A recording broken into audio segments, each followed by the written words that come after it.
आज की तीसरी प्रस्तुति की ओर। कहानी है गरीबनी का पति, जिसकी लेखिका है श्रीमती रीता अग्रवाल। अगर मैं इनकी शिक्षा की बात करूं, इसलिए करना जरूरी हो जाता है कि हम किसी भी जगह पर रहते हुए, किसी भी और काम को करते हुए अपना शौक बरकरार रख सकते हैं। कहानियां लिखना MSc बायोकेमिस्ट्री करते हुए ये विशेषता रही रीता अग्रवाल जी की, जिनके पति का नाम है KK अग्रवाल। और प्रारंभ की बात अगर कहें तो इंग्लिश में थोड़ा बहुत लिखती थी रीता जी। फिलहाल अभी हमारे साथ यहाँ पर मौजूद नहीं है, कहीं बाहर है।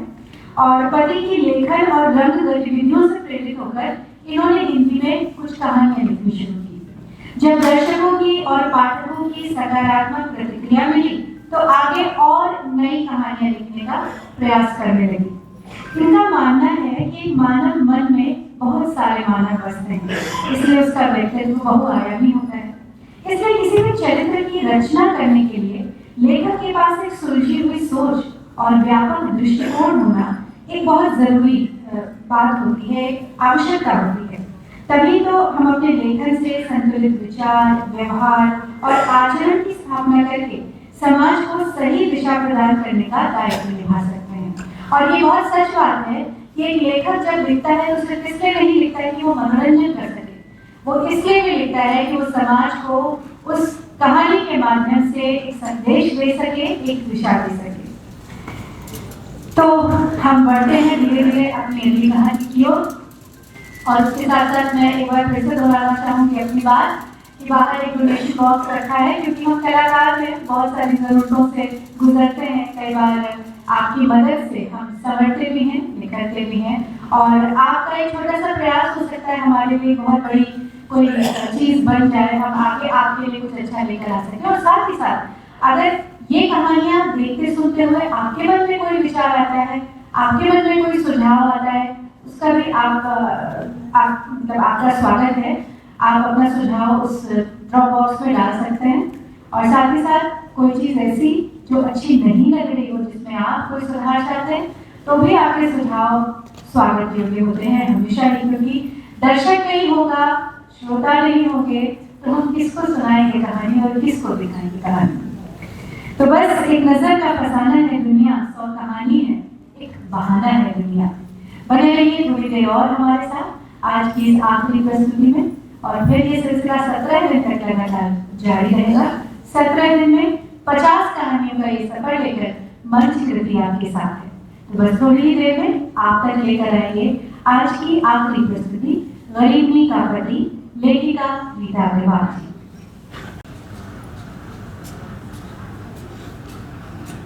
नमस्कार, मैं अमरीश बौद्ध। कहानी गरीबनी का पति, लेखिका रीता KK अग्रवाल।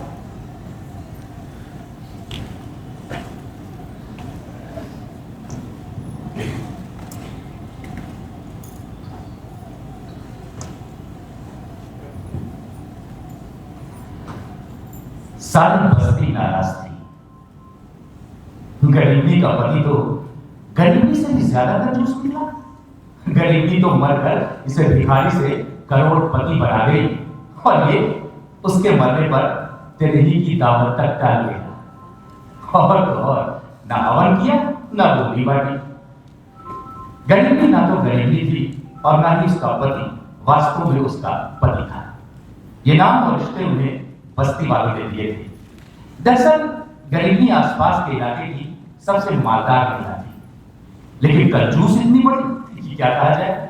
जरा सा भी खर्च करने की नौबत आ जाए तो ऐसा रुआसा समूह बनाकर कहती, मुझ गरीबी के पास ऐसा रखा ही क्या है जो मैं इतना खर्च करूं। बस इसलिए बस्ती वालों ने उसका नाम रख दिया गरीबनी। गरीबनी 30-35 साल की पढ़ी लिखी महिला थी, जो करोड़ों की संपत्ति की मालकिन थी। गांव में खेती और बागान के अलावा बस्ती का पूरा बाजार उसका था। दुकानों का किराया, बागों और खेती की आमदनी और कर्जदारों से मिलने वाला ब्याज, मतलब कुल मिलाकर पैसा दिन दूना रात चौगुना बढ़ता जाता था, और खर्चा जीरो। सारी जिंदगी क्या मजाल है कि गरीबी ने मौज के नाम पर कभी किसी मेले में जाकर एक पत्ता पानी पूरी खाया हो या कोई बाइस्कोप देखा हो। गरीबी पुश्तैनी कंजूस थी। उसके खानदान की कंजूसी के किस्से दूर दूर तक मशहूर थे। गरीबी की मां मरते मरते उसे समझा गई थी कि फालतू खर्च करने और अजनबियों पर भरोसा करने से हमेशा बचना। गरीबी अपनी मां की सलाह पर इतना अमल कर रही थी कि कहीं कोई खर्चा न बता दे, इस डर से बस्ती वालों से भी दूर ही रहती थी। क्या मजाल है कि उसके दरवाजे से कभी कोई 4 पैसे का चंदा पा जाए। गरीबी कंजूस होने के साथ साथ नियम कानून और हिसाब किताब की इतनी पक्की थी कि बाग से अगर एक फूल चोरी हो जाता तो वो थाने में रपट लिखवा देती। किराएदार का किराया एक दिन लेट हो जाता तो अगले दिन नोटिस भिजवा देती। इस तरह नौकर नौकरानी की निगरानी, मुनीम से लेन देन का बही खाता, जमीन जायदाद का हिसाब किताब, बस यही उसकी दिनचर्या थी। रहन सहन के नाम पर सस्ते सादे कपड़े और खाने के नाम पर गिनकर 2 रोटी दाल चावल। हाँ, कभी कभार एक आधा मौसमी फल खा लिया तो खा लिया। दिन में 2 बार अपनी और नौकरों की एक कप चाय, एक बिस्किट के साथ। घर के अंदर मर्द के नाम पर बस एक मुनीम ही आता था। बाकी सब ये प्रेस वाला धोबी, राशन वाला बनिया, ये सब गेट से ही लौटा दिए जाते थे। फ्रेंड, फिलोसफर और गाइड के नाम पर उसकी हम उम्र नौकरानी थी सपना। सपना 24 घंटे कोठी में ही रहती और मोहल्ले पड़ोस की किस्से कहानियां सुनाने के साथ साथ गरीबी की सेहत, दवा दारू सबका ख्याल रखती थी। खासकर गरीबी की खानदानी डायबिटीज और ब्लड प्रेशर का। घर में गरीबी अगर किसी की सुनती थी तो बस सपना। मालती से इतनी नजदीकी के कारण यूं तो सपना को सभी तरह की सुख सुविधाएं हासिल थी, फिर भी उसे घर का और फीमेल माहौल काफी खलता था। वो अक्सर कहती थी, मेरे सहारे कब तक जिंदगी काटोगी, मुझे रिटायर करके घर में अच्छा सा मर्द ले आओ। इस पर गरीबी जवाब देती, मेरा बाप मेरी मां को ना झेल सका तो क्या गारंटी है कि जिससे मैं शादी करूंगी वो घर छोड़कर नहीं भागेगा। दरअसल गरीबी का बाप घर जवाई बनकर आया था और उसकी मां के नियम कानून के शिकंजों से तंग आकर एक दिन खुली हवा में सांस लेने निकला तो फिर वापस लौटकर कभी नहीं आया। फिर एक दिन कहीं से आ टपका एक भिखारी।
समय कोई कल्पना भी नहीं कर सकता था कि ऐसा भी कोई भिखारी हो सकता है, लेकिन था। कोई है? 10 रुपए दे दो।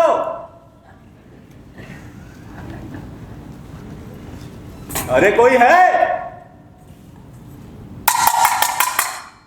कोई है भैया? 10 रुपए दे दो। सपना,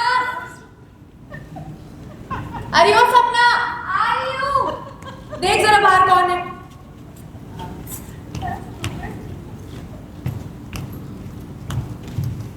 ₹10 दे दो।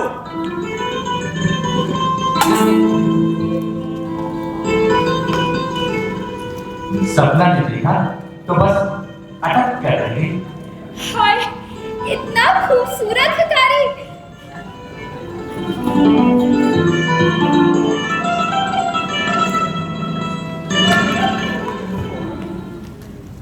बाहर ना राजू भिखारी आया है, 10 रुपए मांग रहा है। 10 रुपए मेरे पास कहाँ है? अरे 10 रुपए तुझे पता है कितने होते हैं? मैंने आज तक किसी को 10 पैसे तो दिए नहीं, और तू एक भिखारी को 10 रुपए देने की बात कर रही। और तुझे उसका नाम कैसे पता है? देखने में ना बिल्कुल देवानंद लग रहा है, गाइड पिक्चर के राजू गाइड जैसा, तो मैंने उसका नाम रख दिया राजू भिखारी। एक बार चल के देख तो ले। अरे मुझे नहीं देखना देखना। और तुझे नहीं पता है, ऐसे शौदे मोहल्ले में यूं ही घुमा करते हैं और मौका पाते ही चुपके से डाका डाल देते हैं। रोज अखबार नहीं पढ़ती क्या? जा भगा दे उसे।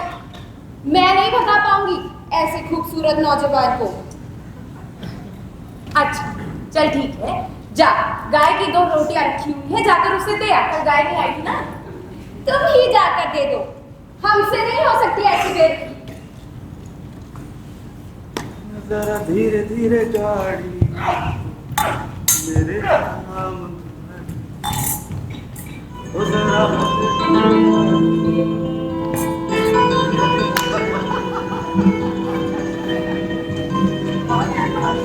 हे भगवान, इतना खूबसूरत भिखारी।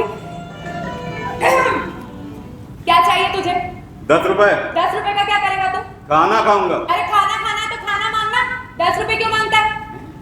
अच्छा चल ठीक, 2 रोटियां रखी है, भिजवा दी। रोटियां? मैं गाय और कुत्ते की बची बासी रोटी नहीं खाता। अरे रे, इसको कैसे पता चला?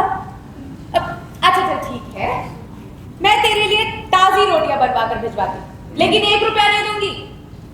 ठीक है, तुम कहती हो तो रोटी ले लूंगा। जाओ ले आओ।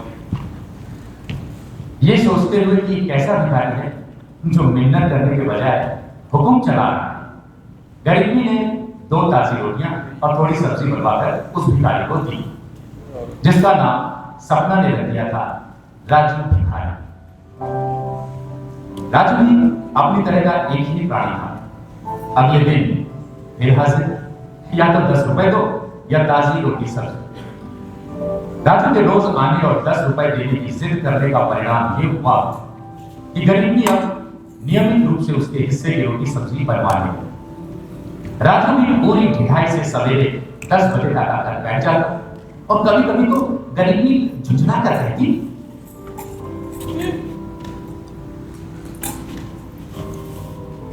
अरे कभी किसी और के घर पे भी जाके मांग लिया कर।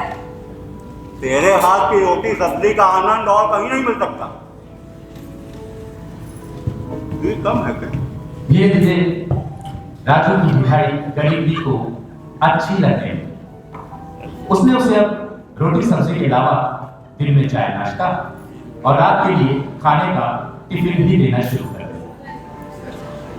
सपना ने महसूस किया कि गरीबी अब राजू के लिए बड़े शौक से खाना बनाती और ध्यान रखती है कि उसके खाने में घी मसाला कम ना हो। एक दिन सपना ने आंख मारकर गरीबी से पूछा, क्यों ना हम राजू को कोठी के आउट हाउस में रहने को जगह दे दें? सपना की इस छेड़खानी पर गरीबी ने तुनक कर कहा, अरे वो तो इसलिए इतना सब कुछ करती हूँ ताकि ये भीड़ फिर से पैसों की जिद ना करने लगे। इसका कोई आलतू फालतू मतलब निकालने की जरूरत नहीं है। फिर एक दिन एक अजीब घटना घटी। 10 बजे राजू आया और जेब से एक अंगूठी निकालकर गरीबी के हाथ पर रख दी। क्या ये अंगूठी तुझे कहां से मिली? मैं तो इसको कल से ढूंढ कर परेशान हो रही हूँ। कल जो खाना तुमने दिया था ना, उसी दाल में ये अंगूठी पड़ी थी। ये तो अच्छा हुआ मैंने देख ली, नहीं तो मेरे पेट में चली आती। अच्छा चलो ठीक है, तुम्हें ये अंगूठी मिली है तो तुम ही रखो। क्यों रख लूं? भिखारी हूं, कोई चोर नहीं। इस तरह मेरी गरीबी का मजाक तो मत बनाओ। नहीं नहीं, मैं मजाक नहीं बना रही हूँ, मैं तो ये तुझे अपनी तरफ से दे रही थी। और अगर तू मुझे नहीं बताता तो मुझे पता भी तो नहीं चलता ना। पर जब पता चलता तब शक सबसे पहले मेरे पर ही जाता ना।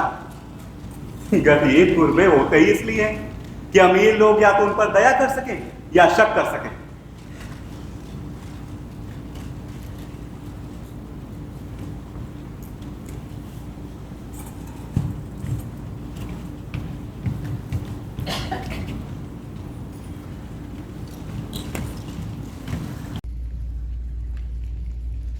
क्यों रे? मालकिन तुझे अंगूठी दे रही थी तो तूने ली क्यों नहीं? क्यों लेता है? वो रोज खिलाने भी। आज मेरा थोड़ा सिनेमा देखने का मन कर रहा है।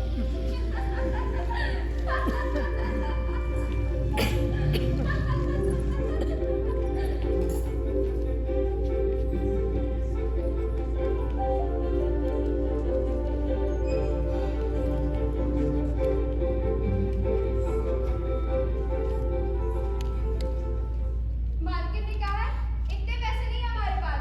और हाँ, कल से आना हो तो आना, और अगर मन ना करे तो मत आना। इसके बाद से गरीबी एकदम गंभीर हो गई। राजू के सामने अब वो कम ही आती थी।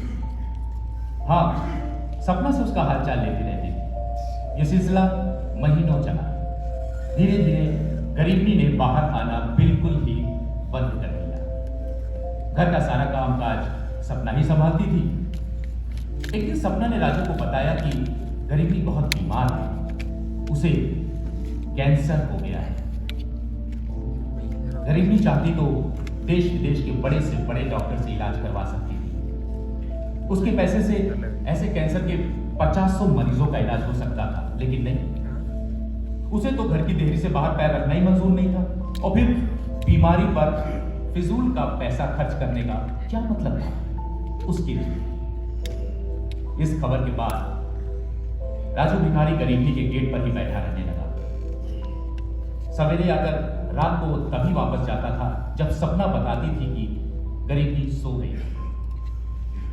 अब राजू भिखारी नहीं रह गया था। बस्ती वालों ने उसे नया नाम दे दिया था, गरीबनी का पल। गरीबनी का पल। एक दिन शाम को सपना ने राजू से कहा कि तुझे गरीबनी भीतर बुला रही है, और वो राजू को गरीबनी के कमरे में छोड़कर बाहर आ गया।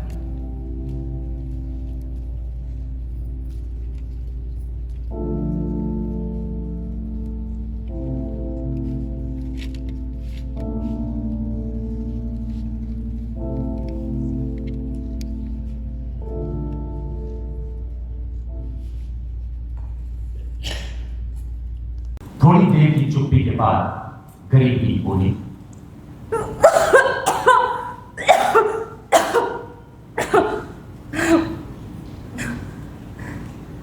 तुझे पता है, अब मैं चंद दिनों की मेहमान हूँ।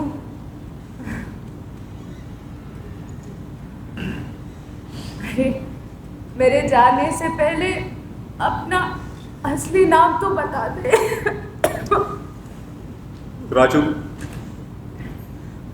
राजू भिखारी।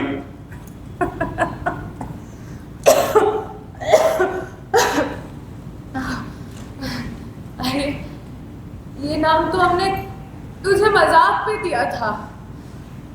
तेरा असली नाम क्या है? जिस दिन तुमने मुझे राजू कह के पुकारा, उस दिन से मैं राजू ही हो गया। इससे पहले मेरा क्या नाम था मुझे खुद नहीं पता। जिसके जो मन में आता था उसी नाम से पुकार लेता था।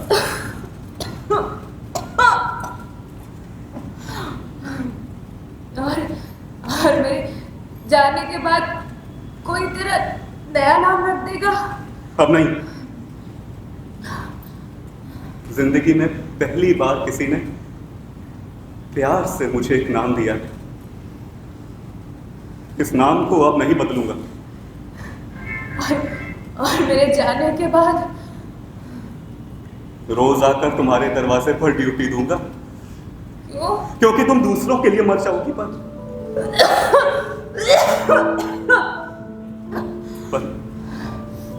मेरे लिए नहीं।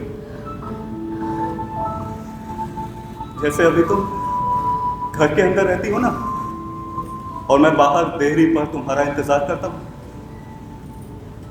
मैंने तो बाकी की जिंदगी अब ऐसे ही गुजारनी। अरे जब मेरा इतना ही ख्याल था, तो जब मैंने तुझे वो अंगूठी दी तो तूने इनकार क्यों कर दिया? वो तो मैंने तेरी नजरों में ऊंचा उठने के लिए वापस की थी। तुझे पता है वो अंगूठी मैंने दान में जानबूझकर डाली थी। मुझे लगा कि मैंने अंगूठी रख ली तो तुम मुझे चोर समझोगी। अब भला तुम्हारी नजरों में चोर बनकर मैं कैसे जी सकता था? तो फिर जब मैंने वो अंगूठी वापस दी तो इनकार क्यों किया? मुझे लगा अंगूठी वापस करके मैं तुम्हारे दिल में अपने लिए जगह बना लूं। पर तुमने भी तो एक बार भी अपने दिल की बात नहीं कही, इशारे से भी नहीं। अरे मैं डर गई थी।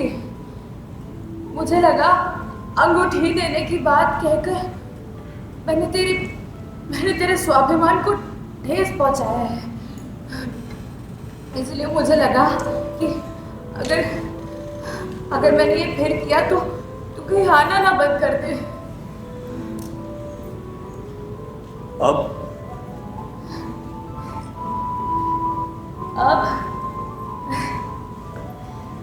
क्या? अब तो गुड बाय कहने का टाइम आ गया है, इसीलिए तुझे बुलाया है। नहीं नहीं नहीं, ऐसा मत कहो। क्यों? मेरे नहीं कहने से सच्चाई बदल जाएगी क्या? तुम्हारे बिना कैसे जीऊंगा? जैसे अब तक जीता है।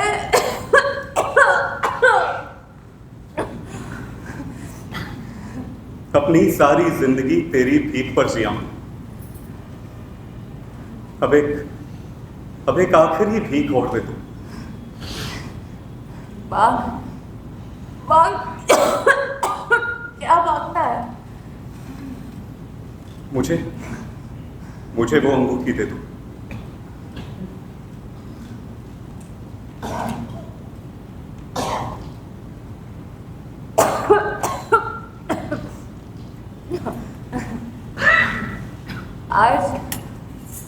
आज मेरा जीवन पूर्ण हो गया। अगर तू मुझे ना मिलता तो मैं तो कब का मर ही जाती। आज मैं बहुत खुश हूँ। अच्छा, मैंने तेरी इच्छा पूरी की। अब तू मुझे एक वचन दे। क्या? मेरे मरने के बाद मेरा चौथा या 13वीं मत करना। क्यों? अरे मरते मरते सुहागन बन रही हूँ, और तू मुझे भूख भाग कर मेरा अंतिम संस्कार कर देगा। देख, मैं अपनी आत्मा को तुझसे अलग नहीं करना चाहती हूँ।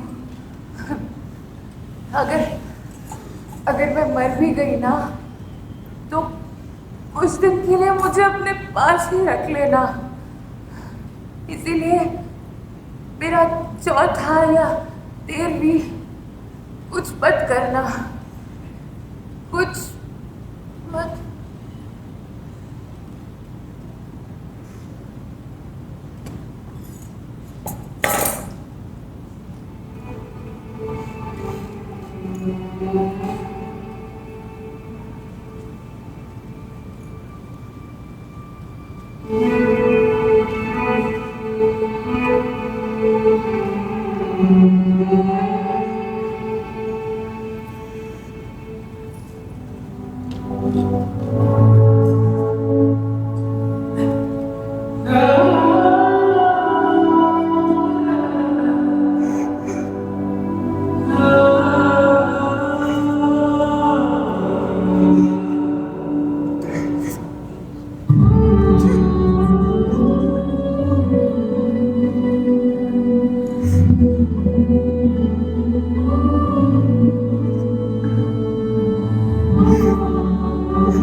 प्रेम का रंग जब चढ़ता है तो इस पक्की तरह से चढ़ता है कि किसी भी तरह से उसको अपने ऊपर से, अपने मन से, अपनी आत्मा से हटाया नहीं जा सकता। जी चलिए, पात्र परिचय का समय। जोरदार तालियां मेहराबानों के लिए। अभी आप देख रहे थे गरीबनी का पति, जिसकी लेखिका है रीता के अग्रवाल। सिद्धार्थ के रूप में लिखे अमरीश बॉबी अपने आवाज के साथ। काव्या कृष्णा, ज्योति सिंह, सोम गांधी, दिलीप जोशी, सुशांत शर्मा और हमारी गायक मंडली भी अगर आ जाए।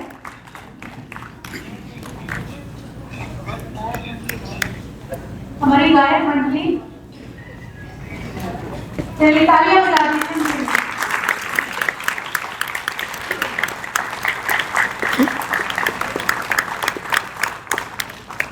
तो दोस्तों, ये थी हमारी आज की 3 कहानियां। लेकिन जाने के पहले कुछ और लोग हैं। आप सबका बहुत बहुत धन्यवाद।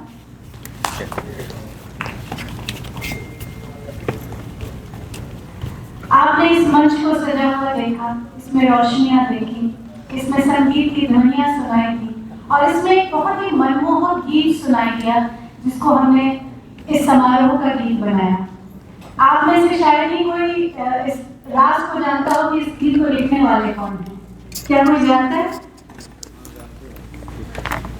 फिर जो जानता है वो ना होता है।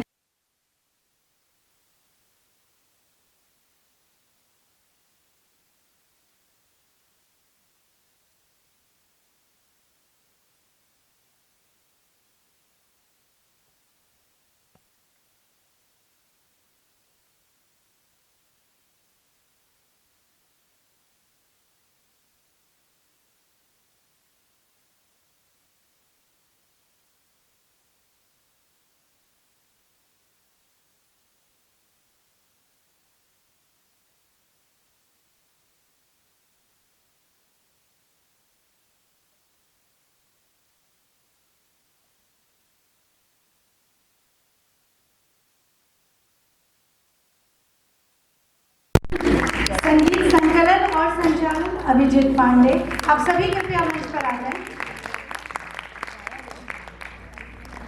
संगीत संकलन सहायक शुभम कुमार दुबे। मुख्य सज्जा शहीद अहमद और सचिन।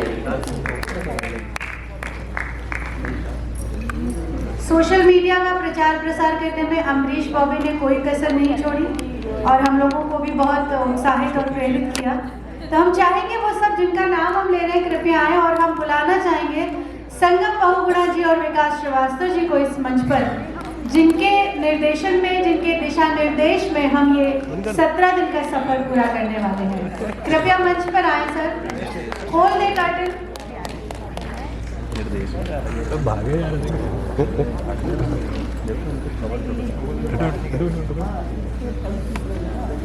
और जोरदार तालियों से स्वागत करेंगे संगम बहुगुणा जी और विकास श्रीवास्तव का, जो इन कहानियों के निर्देशक हैं।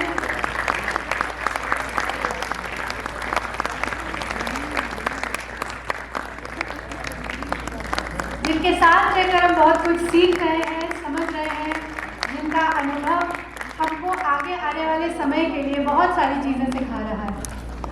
तो धन्यवाद करेंगे आप सभी का और इस वायदे के साथ कि कल फिर 7:05 पर हाजिर हो जाएंगे। आज के लिए आज्ञा दीजिए। नमस्कार, शुभ रात्रि।